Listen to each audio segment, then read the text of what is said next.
A guard observed an enemy boat from an observation tower at a height of 180 meters above the sea level to be an angle of depression of 29 degrees. Calculate the nearest meter, the distance of the boat from the foot of the observation tower.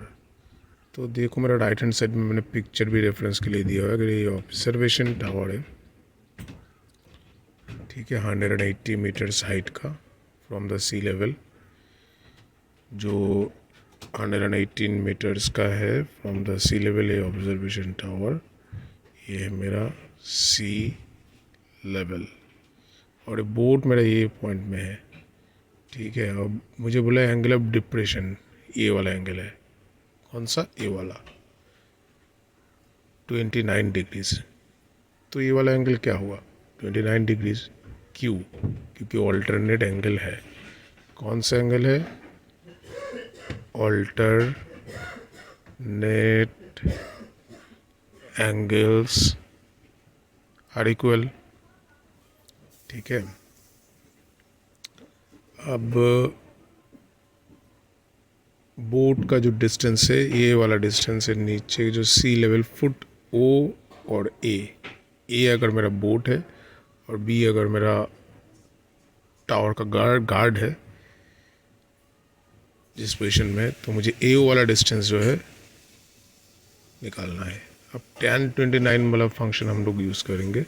29 कोई standard angle तो नहीं है, तो ये वाला 29 वाला angle आप लोगों को शायद मैं बोर्ड्स एग्ज़ाम में नहीं मिलेगा, क्योंकि बोर्ड्स एग्ज़ाम में सिर्फ स्टैंडर्ड एंगल ही आता है, क्योंकि आप लोग कैलकुलेटर का इस्तेमाल उधर नहीं कर पाओगे। तो tan 29 का वैल्यू मैंने कैलकुलेट किया है कैलकुलेटर में, तो इसका वैल्यू कुछ आएगा 0.554 के करीब। तो AO का वैल्यू मिलेगा मुझे कुछ 324.7 मीटर्स के करीब। देखो अगेन बोल देता हूँ, ये जो मैथ्स 29 डिग्री अनस्टैंडर्ड वाला एंगल्स होता है ना, ये सिर्फ सीखने के लिए, प्रैक्टिस के लिए, आपको बेहतर बनाने के लिए। और अगर बोर्ड्स एग्ज़ाम में आता है तो 29 10 ये सब अनस्टैंडर्ड एंगल अगर बोर्ड्स एग्ज़ाम में आता है, उसका वैल्यू आप लोगों को दिया जाएगा क्वेश्चन में। तो अब नेक्स्ट क्वेश्चन है मेरा कि after some time it observe that the board is 200 metre from the foot of the observation tower, calculate the new angle of depression. अब मुझे एंगल निकालना है, तो एंगल निकालने के लिए मैंने इसको tan थीटा वाला फंक्शन लिया है। तो tan का वैल्यू जो है मेरा BO/AO, अब tan थीटा BO का वैल्यू है 180, न्यू AO का वैल्यू क्या है 200 मीटर्स, क्या है 200 मीटर्स। अब कुछ नहीं, बस ये मुझे tan थीटा का वैल्यू आएगा फिर कुछ 9 डिवाइडेड बाई 10 होगा, तो इसका वैल्यू 0.9 के करीब आ रहा है। तो ये जो है इसको मैंने कैलकुलेटर में यूज़ किया है, तो कैलकुलेटर में कैसे इसको यूज़ करना है वो भी मैं आपको दिखाऊंगा। तो tan थीटा का वैल्यू कुछ आएगा, ये मेरा tan 41 पॉइंट कुछ 98 के करीब, जिसका मतलब है कि 41 डिग्रीज 98 मिनट्स। ये अच्छे से समझ लो, क्योंकि 41.98 जो है डिग्रीज़ में है, तो इसका वैल्यू आएगा 41 डिग्री 98 मिनट्स। अब आपको दिखाता हूँ मैंने कैसे ये फंक्शन को यूज़ किया है। कुछ नहीं, आपको बस tan थीटा के वैल्यू के लिए tan इन्वर्स का यूज़ करना पड़ेगा कैलकुलेटर में। तो इसके लिए मैं क्या करूँगा, अगर आप कैलकुलेटर में एंटर करोगे tan शिफ्ट tan मतलब tan इन्वर्स पैरेंथेसिस के अंदर 9/10, तो आपको उसका वैल्यू मिल जाएगा। देखिए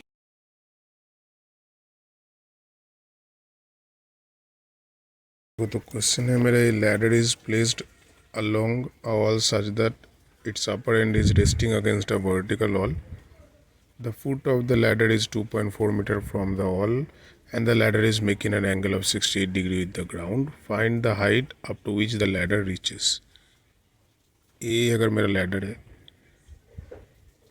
2.4 मीटर का डिस्टेंस है फुट से, फुट ऑफ द वॉल, और ये एंगल मेरा 68 डिग्री है।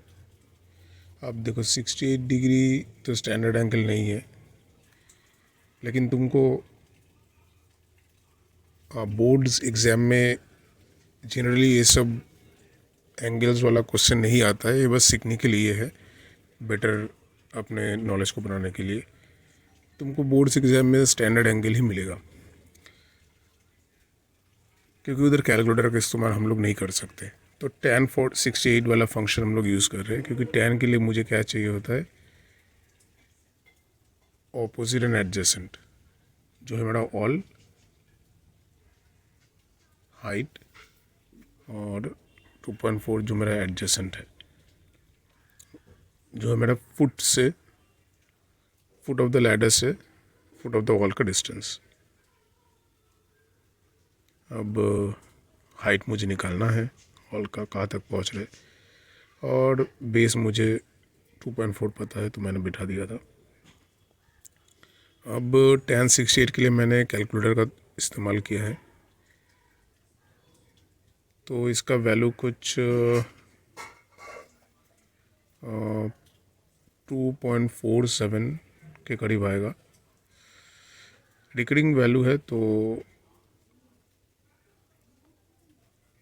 हाइट होगा मेरा फिर 2.47 इंटू 2.4, जो होगा कुछ 5.94 मीटर्स के करीब।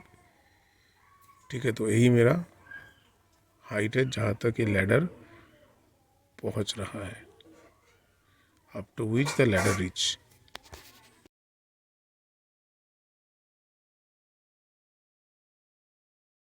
अब एक क्वेश्चन जो है, एक दो पर्सन जो है, एक टावर 50 मीटर हाइट का है, उसका दो साइड में खड़ा है और रेस्पेक्टिव एंगल मेरा 38 डिग्री है। तो उन दोनों के बीच का डिस्टेंस क्या है दोनों पर्सन्स का, तो मुझे निकालना है। तो ये अगर हम लोग इमेज में देखेंगे, ये अगर मेरा टावर है तो ये मेरा 50 मीटर हाइट का है जो मुझे क्वेश्चन में दिया हुआ है, और ये एंगल 30 डिग्री और ये एंगल 38 डिग्री। अब ये जो डिस्टेंस है पॉइंट ए से लेकर पॉइंट बी तक का, ठीक है, इसको मैं ओ मार्क कर दे रहा हूँ, जो बेस ऑफ द टावर है और फुट ऑफ द टावर है। अब ए वाला डिस्टेंस A1 अगर है, ए वाला डिस्टेंस अगर A2 है, मतलब ओ से लेकर के, तो ये टोटल डिस्टेंस मेरा क्या होगा, A1 प्लस A2। सिंपल, जिसको आता है वो कमेंट्स में बोलो, कैसे करोगे इसको सॉल्व करके बताओ। तो मैंने tan 30 लेना है, इसमें एक एक साइड से निकालेंगे। तो 50 मीटर मेरा हाइट है और बेस मेरा A1, 50 मीटर हाइट, A1 मेरा बेस। अब tan 30 जो है स्टैंडर्ड एंगल है, इसका वैल्यू हम लोगों को पता है कि tan 30 का वैल्यू है 1/√3 ऑन ओवर √3। अब इस हिसाब से देखेंगे तो A1 का वैल्यू मेरा आएगा कुछ 50 इंटू √3। तो √3 का वैल्यू तुम लोगों को बोर्ड्स एग्ज़ाम में दिया हुआ मिलेगा, और स्टैंडर्ड एंगल का ही क्वेश्चन जनरली आता है, क्योंकि आप लोग कैलकुलेटर का इस्तेमाल बोर्ड्स एग्ज़ाम में नहीं कर सकते। तो मैंने अपने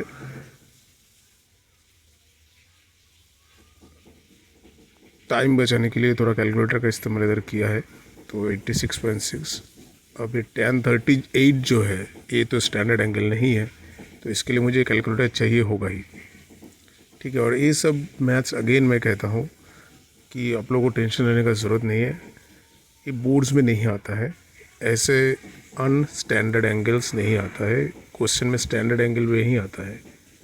तो tan 38 का मैंने कैलकुलेटर में कुछ 0.781 के करीब कुछ आ रहा है। तो ये मैथ्स जो है बस सीखने के लिए है, प्रैक्टिस के लिए है। आप लोगों को बोर्ड्स एग्ज़ाम में स्टैंडर्ड एंगल वाला मैथ्स ही मिलेगा। तो A2 जो है उसका वैल्यू आएगा 50 डिवाइडेड बाई 0.781, जिसका वैल्यू कुछ आएगा 63 पॉइंट कुछ एक बार 63.9 के करीब आएगा। अब मुझे कुछ नहीं करना है, देखो मुझे टोटल डिस्टेंस निकालना है। तो टोटल डिस्टेंस